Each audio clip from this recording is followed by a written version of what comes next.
모파상 단편선 목걸이 기드 모파상 지음 권명희 옮김.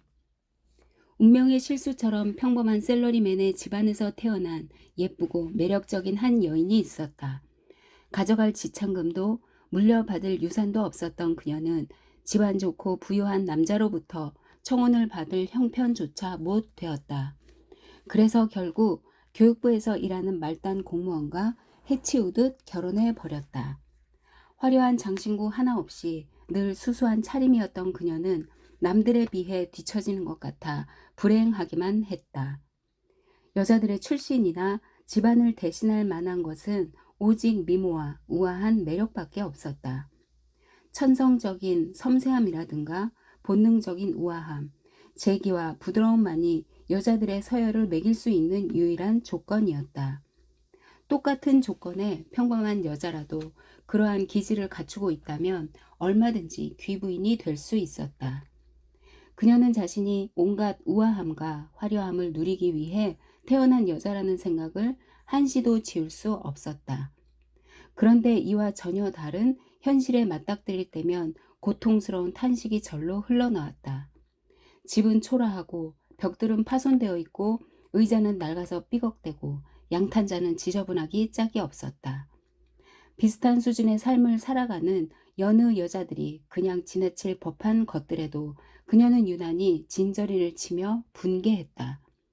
초라한 집안을 쓸고 닦는 브루타뉴 출신의 어린 가정부들을 보면 서글픈 회한이 밀려들어 뜬금없는 꿈들이 격렬하게 되살아나곤 했다. 그녀는 톡톡한 동방풍의 벽지에 긴 청동 촛대로 조명을 밝히고 짧은 반바지를 입은 하인 둘이 난방 때문에 갑갑해진 열기로 졸음을 못 이겨 넓은 안락의자에서 깜빡 잠을 청하기도 하는 그런 조용하고 아늑한 현관 입구를 꿈꾸었다. 실크 벽지로 장식되어 있고 엄청난 가격의 골동품들과 세련된 가구들이 놓인 커다란 응접실도 꿈꾸었다. 그리고 여인들에게 인기가 많은 남자들을 불러놓고 친한 친구들과 몇 시간이고 잡담을 나눌 수 있는 향내나고 아기자기하게 꾸며진 거실을 꿈꾸기도 했다. 현실로 돌아온 그녀는 저녁을 먹기 위해 사흘째 똑같은 식탁보가 덮여있는 둥근 테이블 앞에 남편과 마주 앉았다. 남편은 테이블 위에 차려진 음식을 보고 반색하며 말했다. 맛있는 야채 고깃국이로군. 나는 이 국이 최고로 맛있다고. 그녀는 다시금 우아한 저녁 만찬을 꿈꾸었다. 화려한 은 그릇들이 놓여있고 요정의 숲 한가운데 신기한 새들과 전설의 인물들이 모여 사는 성체가 그려진 벽 장식을 지그시 바라보며 근사한 접시들에 담겨 나오는 분홍빛 잉어 살코기와 들꽝 날개 같은 고급 요리를 먹으면서 스핑크스의 미소를 지으며 속삭거리기도 하고 귀 기울여 듣기도 하는 고상한 대화 장면을 떠올리는 것이었다. 가만히 생각해보면 변변한 옷이나 보석 하나 갖고 있지 않았건만 그녀는 유난히 그런 것들을 좋아했다. 아니, 그런 것들을 위해 태어났다고 느껴질 정도였다. 그녀는 사람들에게 환심과 매력과 인기를 끌며 즐기면서 살고픈 열망이 컸다. 그녀에게는 수녀원 학교를 다닐 때 알게 된 부유한 친구가 있었는데 그녀는 그 친구를 만나기 꺼려했다. 그 친구를 만나고 돌아오면 항상 자신이 너무나 비참하게 느껴져 며칠 동안 슬픔과 후회와 절망과 비탄에 빠진 채 눈물만 흘리게 되었기 때문이다. 그러던 어느 날 저녁 남편이 손에 대봉투 하나를 들고 거드름을 피우며 돌아왔다. 자, 당신을 위해서 가져온 거야.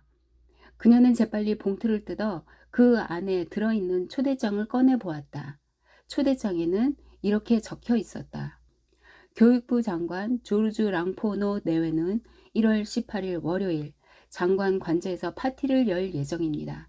루아젤 부부께서 이 자리에 참석해 주시면 더없는 영광이겠습니다.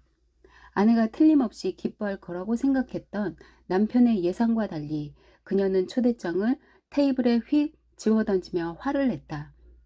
그래서 날더러 어쩌라는 거예요? 여보, 나는 당신이 좋아할 거라고 생각했어. 당신 아직까지 파티에 가본 적 없잖아. 이런 멋진 기회가 또 어디 있겠어. 그 초대장을 얻으려고 엄청 애를 먹었다고. 모두들 가고 싶어 해서. 정말이지 귀하게 얻은 거라고. 직원들한테는 몇 장 돌아가지도 않았어. 거기 가면 높으신 분들도 모두 보게 될 거라고. 그녀는 잔뜩 화가 난 눈으로 남편을 노려보다 참지 못하고 쏘아붙였다. 글쎄, 뭘 걸치고 거길 가냐고요. 미처 거기까지 생각 못한 남편이 우물쭈물 말했다. 당신 연극 보러 갈 때 입는 옷 있잖아. 내가 보기엔 그 옷이 잘 어울리던데. 이때 갑자기 눈물을 흘리는 아내의 모습에 당황한 남편은 말문이 막혔다. 두 줄기 굵은 눈물방울이 그녀의 눈가에서 입가로 천천히 흘러내렸다. 그는 어쩔 줄 몰라서 더듬거리며 물었다. 당신 왜 그래? 무슨 일이야? 그녀는 슬픔을 애써 누르고 뺨에 흐르는 눈물을 닦아내며 대꾸했다.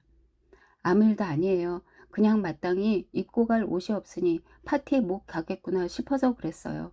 그 초대장은 옷 많은 부인과 가시라고 다른 동료분에게 주세요. 이 말을 듣고 미안해진 남편이 말했다. 이봐요, 마틸드. 파티에서 입을 적당한 옷 한 벌 맞추는데 얼마나 들지? 다른 때도 입을 수 있는 아주 심플한 옷으로 말이야. 그녀는 잠시 생각을 더듬었다. 가격을 따져보며 얼마라고 해야 남편이 이런 지하에 거절하지 않을지 고심했다. 검소한 말단 직원인 남편이 기겁해 탄성을 내지를 수도 있는 일이었다. 이윽고 그녀가 주저하며 말했다. 정확히는 모르겠지만 400프랑 정도면 될 것 같긴 해요. 남편의 얼굴이 약간 창백해졌다. 올 여름 일요일마다 낭테르 들판으로 몇몇 친구들과 종달새 사냥을 가기로 약속했는데 그때 쓸 엽총과 사냥 부품들을 사려고 모아둔 돈이 딱 그 액수였다. 하지만 그는 수락하기로 했다. 그럼 그렇게 해. 400프랑을 줄 테니까 멋진 드레스 한 벌을 장만하도록 해요. 드디어 파티 날이 다가왔다. 파티에 입고 갈 멋진 드레스를 장만했는데도 루아젤 부인은 우울하고 초조하고 불안해 보였다. 저녁에 집으로 돌아온 남편이 물었다. 무슨 일 있어? 한 3일 전부터 당신 안색이 안 좋은데? 그녀가 대답했다. 보석도 폐물도 아무것도 없으니 난감해서 그래요. 몸에 아무것도 두르지 않고 가면 초라해 보일 거예요. 그럴 바엔 차라리 파티에 가지 않는 게 낫겠어요. 남편이 다시 말했다. 꽃을 달고 가면 자연스럽지 않을까? 이런 계절엔 꽃이 아주 근사해 보인다고. 10프랑이면 화사한 장미꽃 두세 송이는 살 수 있을 텐데. 하지만 그녀는 전혀 설득될 기미가 안 보였다. 싫어요. 잘 차려입은 여자들 틈바구니에서 빈티를 내는 것처럼 창피스러운 일은 없어요. 이때 남편이 큰 소리로 말했다. 당신도 참 바보 같긴. 포레스티에 부인이 있잖아. 친구니까 찾아가서 보석 좀 잠깐 빌려달라고 해봐요. 그 부인하고는 꽤 친한 사이니까 그 정도 부탁은 해도 되잖아. 그녀는 환호성이 절로 나왔다. 아, 그러네요. 왜 그 생각을 못했을까? 다음날 그녀는 친구의 집에 찾아가 고민을 털어놓았다. 포레스티에 부인은 거울 달린 옷장에서 커다란 괴짝을 꺼내오더니 루아젤 부인 앞에 펼쳐놓으며 말했다. 자, 직접 골라봐. 그녀는 먼저 반지들을 둘러본 다음 진주 목걸이와 베네치아산 십자가를 살펴보았다. 이어 감탄이 절로 흘러나올 만큼 잘 만들어진 금과 보석들을 눈여겨보았다. 거울 앞에서 장신구들을 걸쳐 보던 그녀는 선뜻 벗어서 돌려주지 못한 채 머뭇거리다가 물었다. 다른 건 없니? 물론 더 있지. 어느 게 마음에 드는지 내가 직접 골라보렴. 순간 까만 새틴 상자 속에 든 화려하고 찬란한 다이아몬드 목걸이를 발견한 그녀는 주체할 수 없는 욕망에 심장이 쿵쾅대며 집어드는 손길이 떨렸다. 그녀는 드레스에 깃을 세워 목걸이를 두르고 거울 앞에서 황홀한 듯 자신을 바라보았다. 불안감에 찬 그녀가 머뭇거리며 물었다. 이걸 빌려줄 수 있겠니? 이거 하나면 돼. 빌려주고 말고 그렇게 해. 그녀는 친구의 목을 격하게 끌어안으며 입을 맞추고는 보석을 들고 도망치듯 집으로 돌아왔다. 드디어 파티 날이 되었다. 루아젤 부인은 그 어떤 여인보다도 아름답고 우아하고 상냥했으며 기쁨에 겨워 입가에서는 미소가 가시질 않았다. 그녀의 인기는 그야말로 대단했다. 뭇 남성들이 그녀를 쳐다보았고 그녀의 이름을 물었으며 그녀와 인사를 나누고 싶어 했다. 교육부 직원들도 하나같이 그녀와 춤추기를 원했고 심지어 장관조차 그녀를 눈여겨보았다. 그녀는 즐거움에 도취해 열정적으로 춤을 추었다. 미모가 승리를 거둔 듯했고 인기에 대한 긍지를 느꼈으며 뭇 남성들의 찬사와 경탄 속에서 구름에 붕 뜬 것 같은 행복감이 일었다. 다른 생각은 아무것도 들지 않았다. 단지 마음속에서 감미롭게 차오르는 완벽한 승리감에 잊고 있던 욕망들이 모조리 깨어나는 듯 했다. 루아젤 부인이 즐거움을 만끽하고 있는 동안 남편은 자정 무렵부터 다른 3명의 남자들과 함께 한적한 거실에서 눈을 붙이고 있었다. 그러다 새벽 4시가 다 되어서야 다 같이 밖으로 나왔다. 남편은 들고 온 겉옷을 그녀에게 걸쳐주었다. 아내가 평소 입던 옷이라 무도 회장에서의 우아한 드레스와는 격이 다르게 순수했다. 민망함을 느낀 그녀는 고급 뭇피 외투로 몸을 감싼 여인들이 알아챌까봐 재빨리 빠져나오려 했다. 이때 루아젤이 서두르는 아내를 붙잡았다. 기다려. 이대로 밖에 나가면 감기에 걸릴 거야. 내가 마차를 불러올게. 하지만 그녀는 남편의 말을 다시 듣지 않고 다급히 층계를 내려갔다. 거리로 나온 두 사람은 마차를 잡으려 멀리 지나가는 마부들을 향해 소리쳤지만 번번이 놓치고 말았다. 그들은 하는 수 없이 추위에 떨며 센강 쪽으로 걸어 내려갔다. 이윽고 강둑에 이르렀을 때 낮에는 파리 시내에서 구질구질한 외관을 드러내기 창피한 듯 밤에만 다니는 낡은 야간 마차 한 대를 발견했다. 마차가 마르티르 거리의 현관 앞에서 내려주어 두 사람은 맥없이 쓸쓸하게 집으로 올라갔다. 그녀는 비로소 화려한 파티가 끝났다는 사실이 실감났다. 한편 남편은 내일은 10시까지 출근해야겠다고 생각하고 있었다. 집으로 돌아온 그녀는 거울 앞에서 방금 전 누렸던 영광을 다시 한번 느껴보기 위해 어깨에 걸치고 있던 겉옷을 벗었다. 그 순간 불현듯 그녀가 비명을 내질렀다. 목에 걸고 있던 목걸이가 감쪽같이 사라진 것이었다. 옷을 반쯤 벗고 있던 남편이 물었다. 무슨 일이야? 그녀는 넋이 나간 얼굴로 남편을 돌아보았다. 네, 내가 목에 걸고 있던 포레스티의 부인의 목걸이가 보이질 않아요. 남편도 정신 나간 사람처럼 벌떡 일어섰다. 뭐라고? 어쩌다? 그럴 리 없잖아. 그들은 드레스와 외투와 옷 주머니까지 샅샅이 뒤져보았지만 목걸이는 어디에도 없었다. 남편이 물었다. 무도회장에서 나올 때까진 하고 있었던 게 확실해? 그래요. 관저 현관에서 분명히 목걸이를 만졌다고요. 길에서 잃어버렸다면 목걸이가 떨어지는 소리를 들었을 텐데 그럼 마차 안에서 잃어버린 게 틀림없어. 그런 것 같네요. 당신 마차 번호를 봐뒀나요? 아니, 당신은? 나도 보지 못했어요. 두 사람은 경악한 표정으로 서로를 바라보았다. 그것도 잠시. 마침내 루아젤이 다시 옷을 입으며 말했다. 걸어왔던 길을 다시 차근차근 둘러봐야겠어. 혹시 목걸이를 찾을지도 모르잖아. 남편이 서둘러 집을 나섰다. 루아젤 부인은 파티에서 입었던 드레스도 벗지 않은 채 불도 피우지 않은 방 의자에 털썩 주저앉아 있었다. 침대에 누울 기력조차 없었다. 남편은 아침 7시경에야 돌아왔지만 아무것도 찾지 못했다. 그는 현상금을 걸기 위해 경찰서와 신문사를 찾았고 마차를 임대하는 회사에도 가보았다. 조금이라도 희망의 여지가 보이는 곳이라면 어디든 찾아갔다. 이 끔찍한 재앙 앞에서 혼비백산한 루아젤 부인이 할 수 있는 것은 온종일 남편을 기다리는 일뿐이었다. 루아젤은 창피하고 퀭한 얼굴로 저녁이 되어서야 돌아왔다. 빈손인 채로 그가 말했다. 당신 친구한테 편지를 쓰는 게 낫겠어. 목걸이 고리가 부러져 수선을 해야 한다고 말이야. 그 사이 해결해 볼 시간을 벌 수 있잖아. 그녀는 남편이 불러주는 대로 받아 썼다. 그렇게 일주일이 지나자 부부는 모든 희망을 잃었다. 그 사이 5년은 늙어버린 것 같은 루아젤이 결심한 듯 말했다. 똑같은 목걸이를 사서 주는 방법을 생각해 봐야겠어요. 이튿날 그들은 목걸이가 들어있던 상자에서 보석상 상호를 알아내어 그리로 찾아갔다. 보석상 주인은 장부책을 살펴보더니 이렇게 말했다. 그 목걸이를 판 곳은 저희 가게가 아닙니다, 부인. 저희는 상자만 드린 것 같군요. 그들은 별 수 없이 기억을 더듬으며 그 목걸이와 똑같은 것을 찾느라 이 보석상, 저 보석상을 헤매고 다녔다. 둘 다 서글프고 불안한 나머지 아픈 기색마저 엿보였다. 한참을 돌아다닌 끝에 드디어 팔레 루아이알의 보석상에서 그들이 찾는 것과 아주 똑같아 보이는 다이아몬드 목걸이를 발견했다.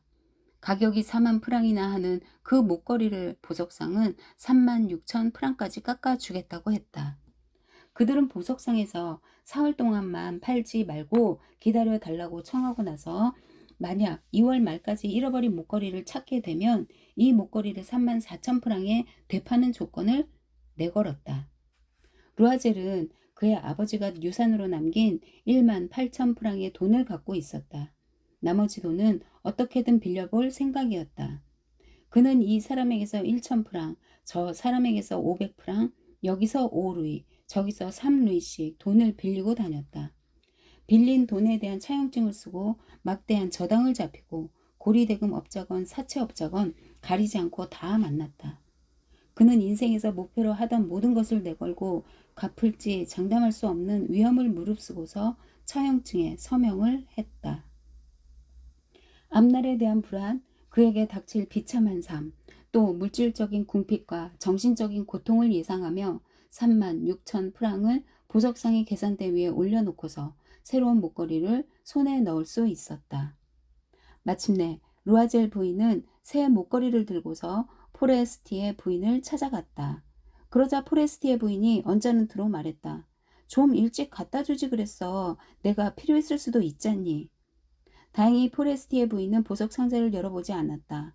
행여 열어보면 어쩌나 루아젤 부인은 가슴을 졸이고 있었다. 목걸이가 바뀐 사실을 알았다면 그녀는 무슨 생각을 했을까? 뭐라고 했을까? 자신을 도둑 취급하지는 않았을까? 루아젤 부인은 궁핍한 삶이 얼마나 끔찍한지 뼛속 깊이 느끼게 되었다. 그래서 이 엄청난 빚을 반드시 갚고 말겠다고 한순간 비장하게 결심했다.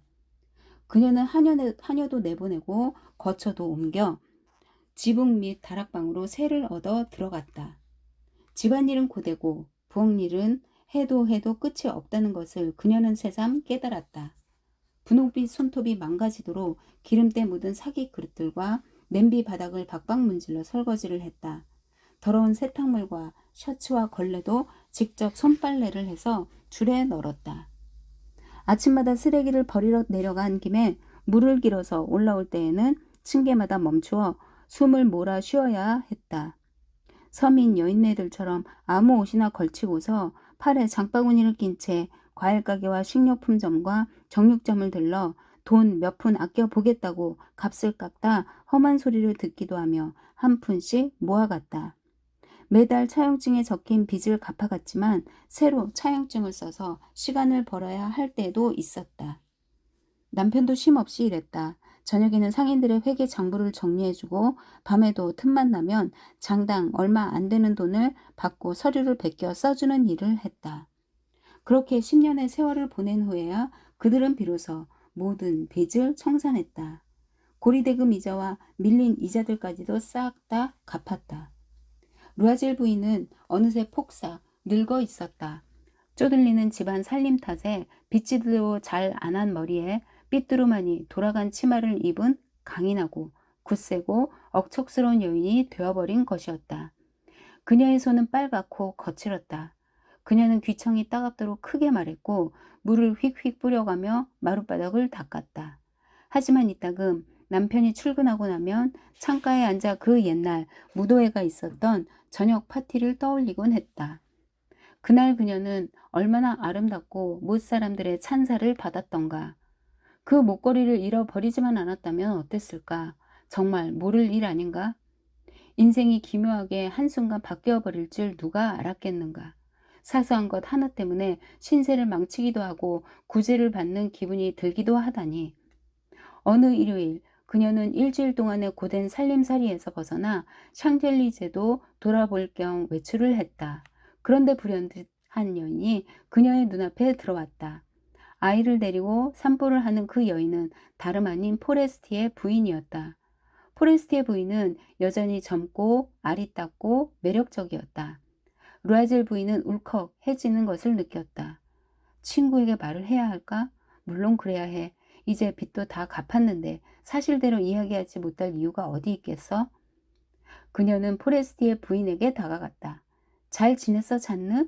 하지만 상대방은 그녀를 전혀 알아보지 못했다. 심지어 저런 차림새의 여인이 자신의 이름을 친근하게 부르는 것에 놀라는 눈치였다. 저기 부인 누구신지요? 저를 다른 사람으로 착각하신 모양이로군요. 아니, 나 마틸드 루아젤이야. 친구가 크게 탄성을 내질렀다. 어머나, 가엾은 마틸드, 너 많이 변했구나. 그래, 마지막으로 널 본 이후로 정말 힘든 나날들을 보냈어. 비참할 정도였지. 그게 다 너와 관련된 일 때문이었단다. 나하고 관련된 일이었다니? 무슨 말이야? 다이아몬드 목걸이 기억하고 있지? 장관의 파티에 갈 때 너한테 빌렸던 건 말이야. 물론이지. 그게 왜? 그걸 잃어버렸었거든. 뭐라고? 분명히 내가 다시 가져왔잖아. 그 목걸이와 아주 비슷한 다른 목걸이를 돌려줬던 거야. 그 돈을 갚는데 10년이나 걸렸단다. 너도 알겠지만 아무것도 없는 우리한테 그건 무척 힘겨운 일이었어. 하지만 이젠 다 끝났어. 정말로 홀가분해. 포레스티의 부인이 걸음을 멈추고서 말했다.